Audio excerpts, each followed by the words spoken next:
بسم اللہ الرحمن الرحیم۔ تمام دیکھنے سننے والوں کو ہمارے چینل بہار فقہ حنفیہ میں خوش آمدید۔ ویڈیو دیکھنے سے پہلے آپ تمام سے درخواست ہے آپ ہمارے چینل کو سبسکرائب کریں، ساتھ دیے گئے بیل آئیکن کو دبائیں اور اس ویڈیو کو لائک کریں اور زیادہ سے زیادہ شیئر کریں تاکہ آپ بھی اس ثواب کے مستحق ہو جائیں۔ چلتے ہیں اپنی ویڈیو کی جانب۔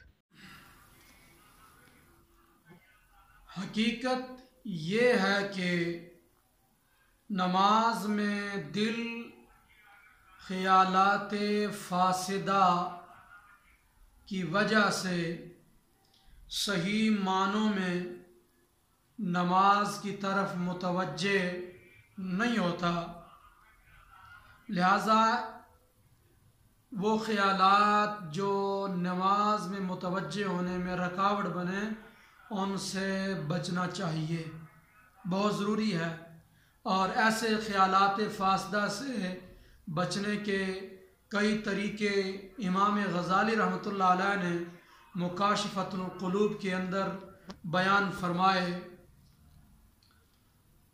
آپ نے فرمایا کہ خیالات فاسدہ سے دل کو بچانے کا ایک طریقہ یہ ہے کہ نماز تاریکی میں پڑھی جائے،